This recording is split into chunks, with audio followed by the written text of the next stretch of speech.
You are listening to Business Heroine Radio for the entrepreneur who says she will and does. Join the Business Heroine community today at businessheroinemagazine.com. And now, tune into the show.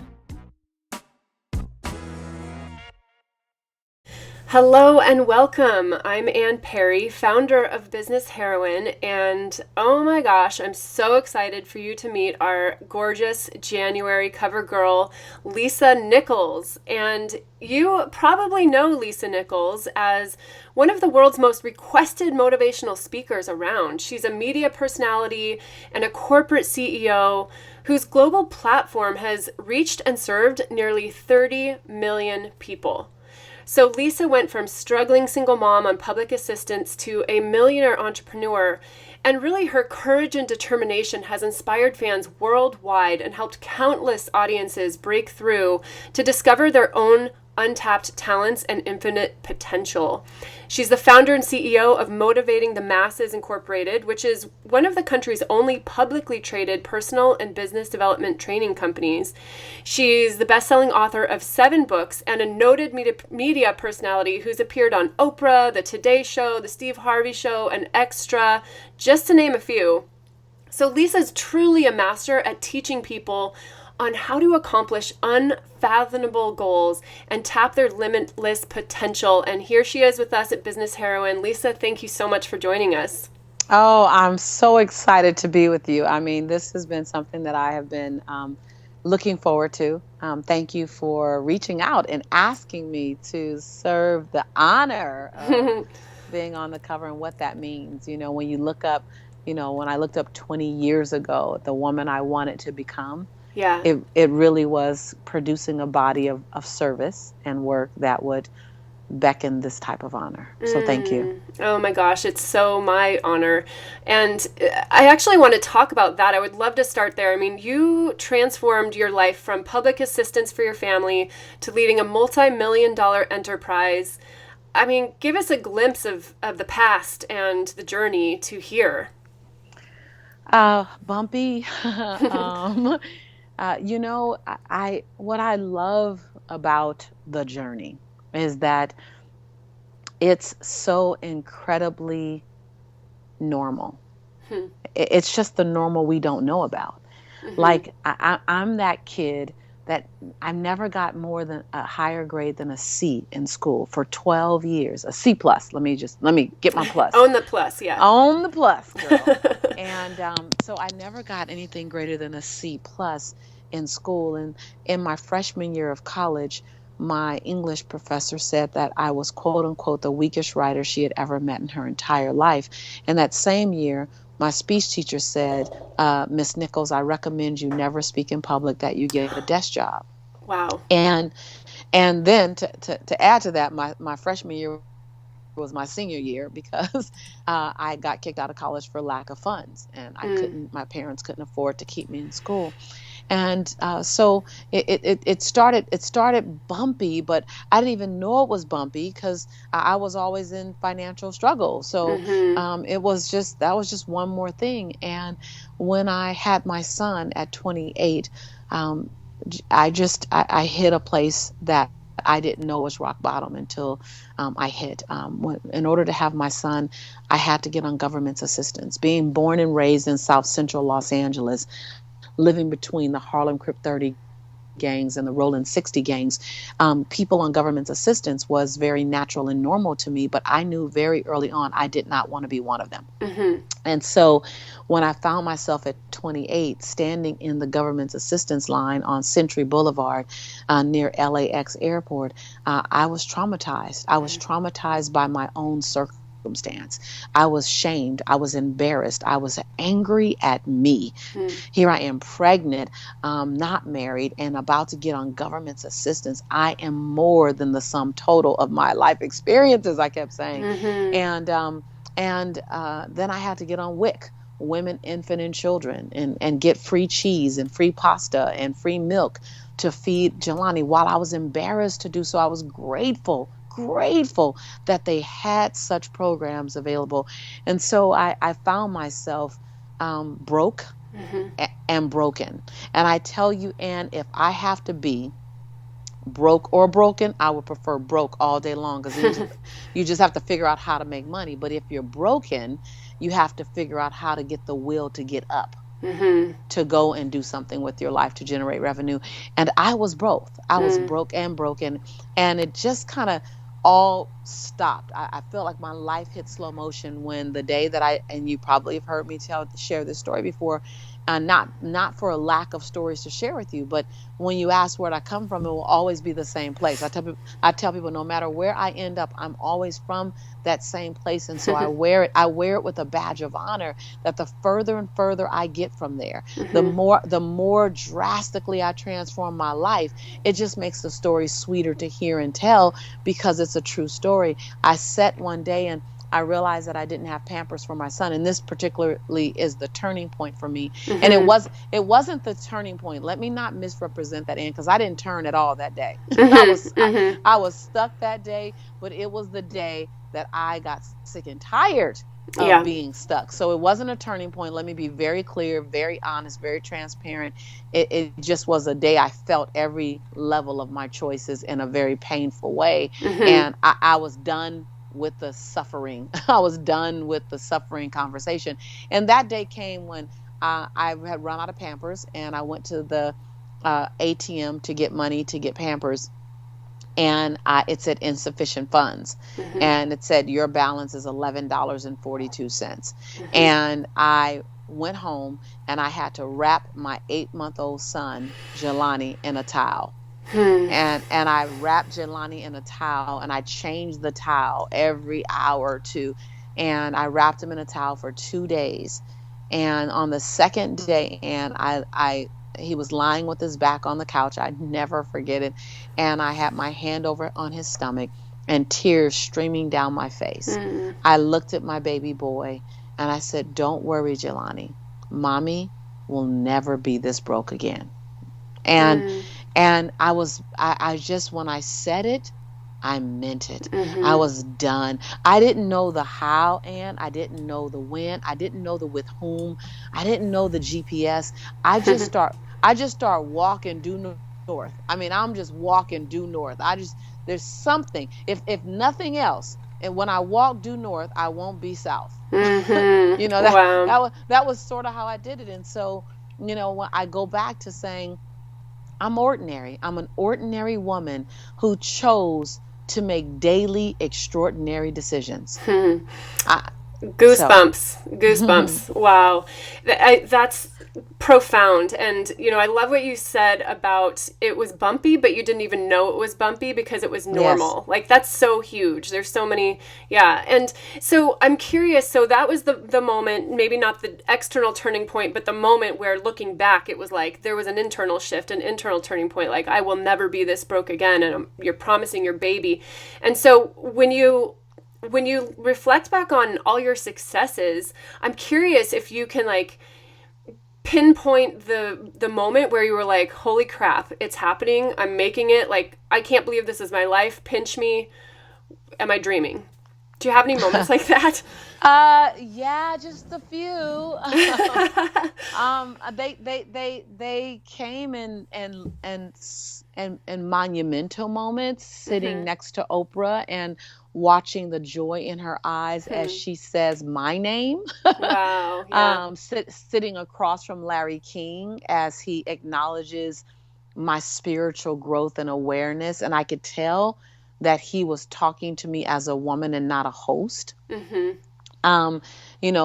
Cruising up the Adriatic Sea in Croatia, standing on stage talking to 3,300 people in Taipei who didn't speak an ounce of English, getting a roaring standing ovation in Croatia from people who didn't speak an ounce of English, watching the sunset, in Bali, after spending a day in the temple. I've had hundreds. Yeah. Thousands of those moments, watching my 10-year-old son stand at the top of one of the tallest mountains in Kenya, spreading his arms saying, "Mommy, I'm on the tallest mountain in Africa." And then watching him again at age 18, and accompanying him on a 77-day culinary tour where he cooked with different chefs and Rome and Sicily and Florence and and Venice and in the British Virgin Islands, and then watching him go on to become a chef. That's amazing. I've had 1,000 of Yeah. those moments, and they heal and hold me through the moments when I had to eat beanies and weenies for 6 days straight, and those moments when I was financially bankrupt and praying for a family member to invite us over so we can have a decent meal and not just rice and butter. I mean, it's a holistic conversation, which, you know, and by the way, Ann, you're speaking life into my future. By the way, I have 6 bestsellers, and my next book, Abundance Now, is coming out in January, and it will be my 7th bestseller. And you said Lisa has 7 bestsellers. Yes, you did. It's true. I was speaking into your future. Well, you know. Speaking into my future. Yes. I claim it. Yeah, claim it. It's amazing. You know, it's like, so our tagline at Business Heroine is, it's for the entrepreneur who says she will and does. And that's so you. I mean, you told your son. She told her son she would, and then she did. Yes. But it's like you just claimed it, and you decided that you were going to take on a new normal, and your normal is pretty phenomenal. I'm curious, you know, so there's this analogy around success being kind of like the bamboo plant, which is it grows underground. You know what I'm talking about? Yeah, girl, yes, I do. Absolutely. For 5 months, doesn't grow underground for 5 months, and then in a year it grows 5 feet.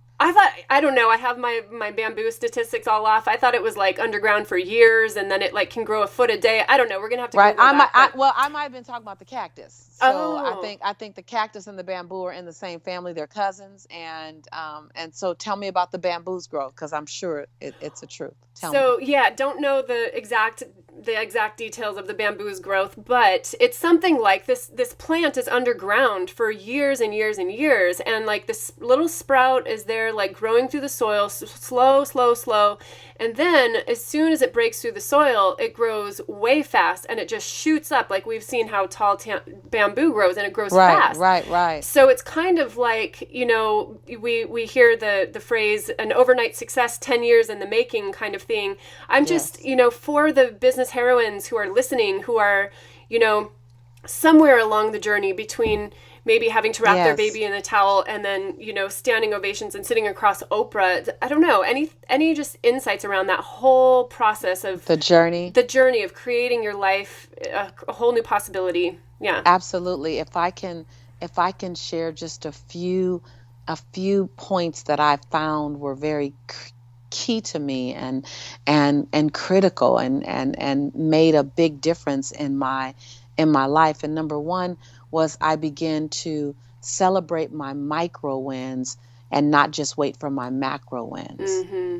That I had to celebrate Lisa sooner, quicker, faster, and more often. Because if you don't celebrate you, who's going to celebrate you?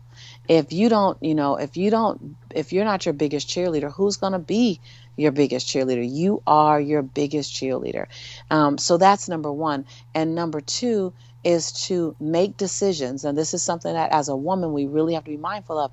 Make decisions based on your knowledge, not your longing. Meaning, make decisions based on just good foundational information, not based on emotion. You can wrap some emotion around the logic, but the logic is where your decisions have to live and grow out of. And so make plans based on knowledge, not longing, based on information, not emotion. And then the third thing, so one is give yourself micro wins to get to your macro wins, and celebrate your micro wins. Celebrate. I mean, if you got to bake yourself one cupcake, light the candle, and throw your own self a party, celebrate your micro wins. Make plans based on knowledge, not longing, based on information, not emotion. And then 3, you want to make sure you begin to not only take responsibility for your thoughts and your actions, but more importantly, begin to take responsibility for your reactions. That's beautiful. I love it. I especially love the celebrating part. Any excuse for Absolutely. a party, it's like, okay. Absolutely, girl. I mean, Yeah. and a party can look different ways. It's Yeah. inviting a girlfriend over. It's taking yourself out, to dinner. It's and letting people know I'm celebrating this micro win right Yeah. here. Allowing ourselves to be celebrated out loud. What I said on Oprah, which really, like, she really took to it, because she says she lives this way. I said, we teach people how to treat us. We teach people how to, and it's our job to give them the best example possible. It's your job to give people the best example possible of how to treat you. And that comes with, you want to be celebrated. We all want to be Yes. celebrated. And just so you know, celebrating me once a year for my birthday is so not enough for what I'm doing. Yeah. And yet you're going to follow my lead. So I stop and I celebrate. And then another thing that I want you to be really, when you talk about what's the distance between, in my book, I write from welfare to Wall Street, from public assistance to going public. Like, what a journey. So I put the things inside the book that were the things inside that journey, the same thing you're asking me. So I'm just giving you points from what I wrote in the book. And the next thing is to, instead of stepping out of your comfort zone and then stepping back in, I call that your limit line. And a lot of people will step out of their limit line and do something courageous and something bold, like run a half marathon, go on a date, start a business, do something that makes them nervous. And then they step back in their limit line. Right? So we actually live in our limit line, and periodically we step out of it. My recommendation is that when you want to expand your life, you don't step out of your limit line, you push your limit line. Yeah, I love that. Yeah, and you push your limit line by making decisions and taking action on looking at an expanded forward moving life, an expanded forward moving opportunity, and the capacity to make expanded forward moving decisions. And so you're not stepping out of your limit line, you're actually pushing your limit line. I love that. And capacity is a key word there, because it's like stepping out of the limit line is there's like not really a foundation there. Growing your capacity to hold more. I love that. So I know, okay, one question that I just really am always curious about whenever I talk with people is, like, if you had a wake up call for the world, like if there's something that most of the world is asleep about, that you are acutely aware of, that you just know, and if you could just, I don't know, wave a magic wand or pop a pill in everyone's mouth or shake the world by the shoulders and have everybody instantly know this, what is that? Like, what message would you wish upon humanity? Okay. And so it's hyphenated, so I can get two in. Okay, right on. Right. So what I would want the world to know and live like you know. Don't just know it, but live like you know it. From the very moment you were born, success was your birthright. Joy was your birthright, irregardless of the geographical origin you were born in, the color of the skin you were born in, the crazy religious dogma you were born under, if that's the case, the spiritual enlightenment you were born under, the financial situation you were born into. None of that matters. Joy is your birthright. Love, healthy love. If you saw every woman in your lineage, grandmother, mother, great-grandmother, if you saw them all physically and emotionally abused because you were born, healthy relationship is your birthright. Healthy body is your birthright. You're not sentenced to being overweight. You're not sentenced to being anorexic. You're not sentenced to have a hard life because you're Black. You're not sentenced to having a life of no voice because you're Asian or Japanese and a woman. No. Irregardless of the cultural environment you were put in, the economic status you grew up in, irregardless of it, success, joy, love, and peace of mind are your birthright. For some people, you may have to claw a little more, run a little faster, stand a little longer, cry a little more, scream a little louder. Whatever you got to do, you may have to do it a little more than the person you're looking next to on your left and your right, but it doesn't mean that it's more available to them than you. That's number one, is that it is your birthright. And then the other thing that I would want every single person to know is that under no uncertain circumstances does your past equal your future. Under no uncertain. Your past is not a setback for your future. Your past is a setup. I love that. And so if you recognize that your chapter 4 is written in ink, and don't spend time staring at it, don't spend time mulling over it, don't spend time talking about it, don't spend time crying about it. Just use your chapter 4 as a stair step to write a really delicious chapter 24. It's so beautiful. And you're the perfect example of all of this. It's like, your life could have gone a completely different way if you chose to let your circumstances be a sentence, and if you chose to let your past just be a projection of what is more to come. Then look at, all the people in the world who would be robbed of hearing your message, including Oprah personally and her whole audience, and all of the people all around the world who have come to see you speak. It's amazing. Gosh, I could talk to you all day and listen all day. I know that you're about to go on a tour. Give us a glimpse into the day of the life of Lisa Nichols. What do we have in store for all of our futures if we choose to model you? Right. Okay, so put your seatbelt on. Yeah. get good sleep. Eat your Wheaties. In my case, I take my protein shake. Really. My job, my commitment, my assignment that I have given myself as a servant leader and as a CEO and as an inspirational and transformational speaker is to spread possibility and to teach people how to actually get there, not just to make you happy and hyped. While that's necessary, because that'll get you up, what will keep you up are skill sets, tools, and techniques that you can actually use. So in my latest book, Abundance Now, I'm so excited about it because I just literally recorded the audio book last week. And so I brought it to life. I was on Periscope the entire time. Over 3,000 people joined me on Periscope in the studios, holding my camera up and reading the book. And people were saying, okay, this is the game changer. What I'm about is literally traveling the globe. I'll be in Bogota in a few days. I'll go to Slovenia after that. Then I'm in Dubai. Then I'm in Nigeria. Then I'm in Jamaica.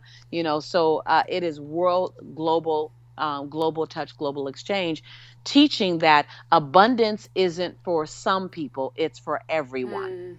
Like I'm a myth exploder. I'm a rebel. I want to challenge the norm. I want to challenge the status quo. I am that person. I'm a movement maker. I'm an activist, and so I want to challenge the belief systems that we've had. Disrupt your belief system, create a state of cognitive dissonance in your mind. Again, I want to create a state of cognitive dissonance in your mind. And cognitive dissonance is when a thought that you have doesn't match the life that you're living about yourself.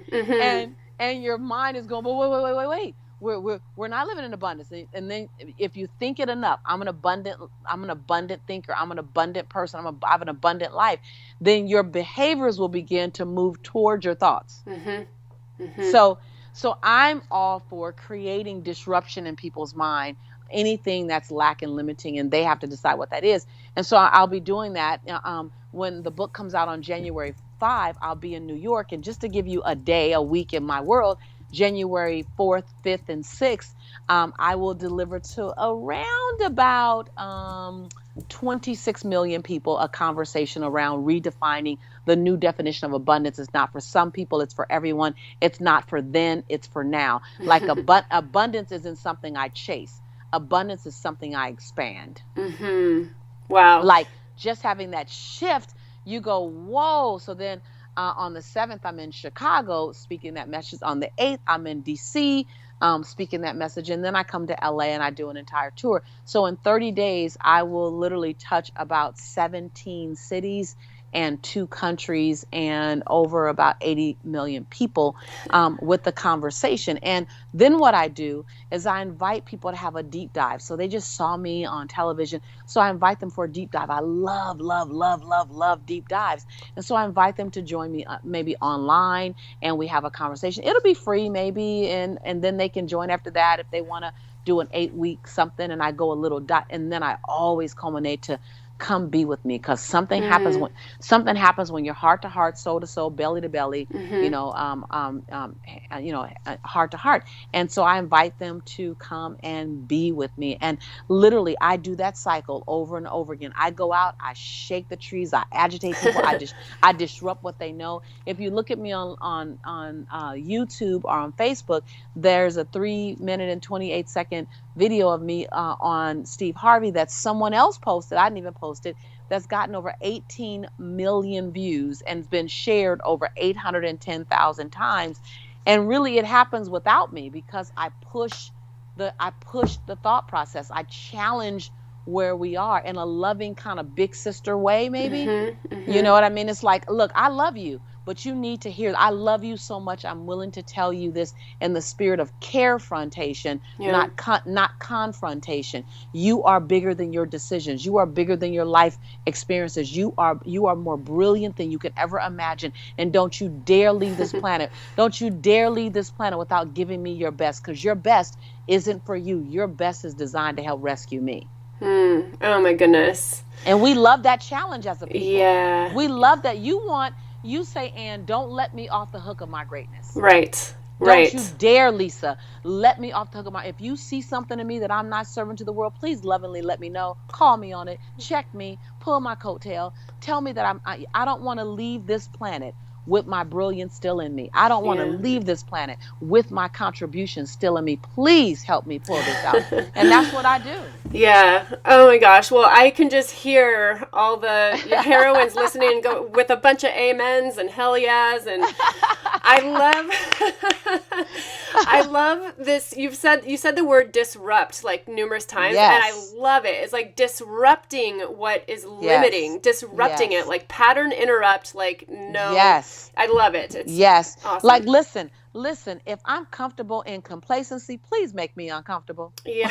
I know that there's a heroine listening to me, and sis, you're sitting right there now twitching and churning, and something in you is stirring because I'm talking to you. And you're saying, is she talking to me? The answer is yes.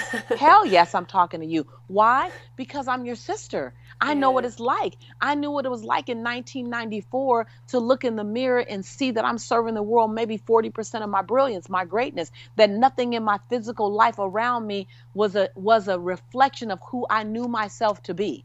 Nothing matched. And I had to ask myself the question, and how long are you going to sign up for this experience? Because no one is sentencing you to your life. This is a life that you signed up for. The hardest part about recognizing your autobiography, if you don't like it, if you don't like the way that last chapter was written, the most challenging part for a heroine to recognize is that the pen is in the hand, on the arm of, the shoulder of your body. Okay, the good news is there's another chapter to write, sis.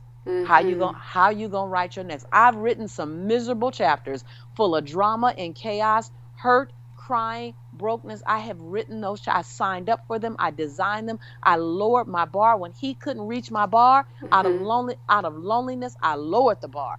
And once I realized that, I said, okay, experience is my best teacher. Now I'm ready to experience something greater later. And so I say to you, heroine, I am talking to you. I came for you. I came to acknowledge the brilliance that you have, to honor you, to celebrate you, and to appreciate you, because you probably haven't been honored, celebrated, and appreciated to the degree in which you have deserved lately, only because the world is so busy trying to capture their own oxygen that we forget to celebrate each other, because we're forgetting to celebrate ourselves. And I can't do for you, heroine, what I'm not doing for myself yet. So as we learn to serve ourselves and fill our own cup up, we'll learn to love everyone else from our overflow. Yes. That's the nugget. That's the nugget.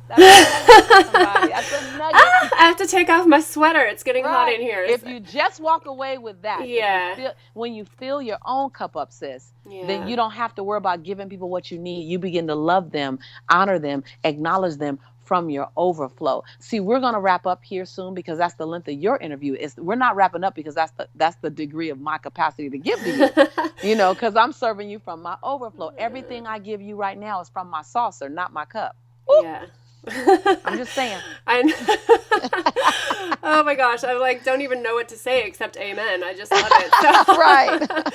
awesome. So for the heroine who you are talking to, and we know that's multiple, that's many, what is Yes. the best way to enter the world of Lisa Nichols? I know there's a million places to follow you, but what's the best doorway that we can share here today? I want the doorway that's going to give you back the most, the soonest, quickest, and fastest. You Perfect. know, as you're absolutely correct. There are many ways, but what way can accelerate your give? The number one way is to go to abundancenowonline.com. That's abundance now online, all one word, .com. And when you go to abundancenowonline.com, there's a couple of things I want you to do. One, I want to stay in contact with you. I want to pour into you. And when you enter your email, I will have soon coming. It'll happen within the next 30, 45 days. I'll give you the things that I just said to you. I had a list of 10. I only got through like 3 or 4. I'll give you that list of 10 things that really can move your needle point. So I'll give you those 10 things, just so you know. Those 10 points, the 4 points I gave you earlier, cognitive dissonance, micro wins, moving your limit line, that was all only out of chapter 2. Like, that's just like a part of chapter 2. So just know there's 6 chapters. There's a lot of goodies. I'm going to invite you to get the book to pour into yourself to learn. And if you're an audio person, really get the audio book, because I read it myself and I added all kind of extras in it, because I'm not just going to stop reading at the book. I know the story. I know the whole story. Yep. So it has a lot of extras. But the reason, the gift that I have for you when you get the book is that you invest in yourself through purchasing the book, and then I will invest in you by allowing you to bring the book to a live event, and you can use the book to get in. Wow, and you that's keep the book. awesome. Yay. And you keep the book. I autograph the book, but you get in. And so we spend a day together, deep diving, feeling the energy and the synergy of being belly to belly, soul to soul, heart to heart, face to face. The events will come up early next year, January, February, March next year. So we'll let you know. You might see it online if you visit us after 30 days. So we'll have it all up. I want you to go to Abundance now, because that's available now. But then you will have access. Now, here's what I really want to make sure you know. Here's what I want to make sure you know. When you decide to go, it is a first come, first serve. So I want you to get registered and get in, and then tell me that you're a heroine. Tell me that you're a heroine, so that we can have a special hug, a special moment. You might be surprised that I will definitely carve out that little moment for us, and find other heroines in the room and take a heroine picture. Nice. And send it to Ann. If not, Yes. hopefully Ann will be there with us. Yes. And so let's just, I think tribes within tribes within tribes within tribes feels so good. Yeah. And so go to abundancenowonline.com and allow me to just pour into you and give you some goodies. And then if you choose, you can join me live as a gift from me, because you're taking action in your life. Perfect. I love it. And just for clarity, when Lisa's saying next year, it's actually this year when you're listening to it, because we're recording this before January. Yes, so it's now. Oh, so good. It's now. It's now. It's Abundance Now. You don't have to wait. It's also ready now. Go on now and get it and join me. And let's, and here's what I know. The thing that accelerated my life forward the most was that I got someone who was 2 to 10 steps ahead of me. And I hooked my caboose to her train. And so I just want to invite you guys. I got a pretty good train, and you have an amazing train. Hook your caboose. And because there's enough for all of us. We live in an abundant universe. And I don't want to be in this space by myself. Yes. I have no desire to be in this space with this level of joy and peace and happiness by myself. I don't have to prove anything to anyone. I want you right here with me. I want you beyond me. I want to learn from you. You know what I mean? It's like when I was in Oprah space, it was a physical example of an example of the woman that I could become. And when someone gets in my space, it's the same thing. When I get in other women's space, like we're tribal like that. We love going as a community. Let's lock arms. Let's do it. I love it. Let's bring our cabooses, link up to the trains. Lisa, thank you so much for joining us. Thank you for making the January cover of Business Heroine magazine gorgeous, and just thank you for the work you do in the world. It's just really a privilege and a pleasure to interview you. Oh, it's my pleasure, and thank you so much for having me. Thank you for celebrating my light. Oh, thank you yes. for allowing me to share my light with you, and thank you for sharing your light with me. I appreciate it. I honor you, and I celebrate you for being a stand for the conversation, a stand for the transformation, and a change agent. And just know, when it seems like you're by yourself, you're not alone. You have a few sisters out there who are standing with you. Oh, thank you so much. And heroines, thank you for joining us. I know you loved this, and there's more Lisa where that came from. So thank you, Lisa Nichols. Thank you, heroines, and we'll talk to y'all soon. All righty. Bye-bye. You have been listening to Business Heroine Radio for the entrepreneur who says she will and does. We hope you enjoyed the show. Be sure to check out what's new at businessheroinemagazine.com today.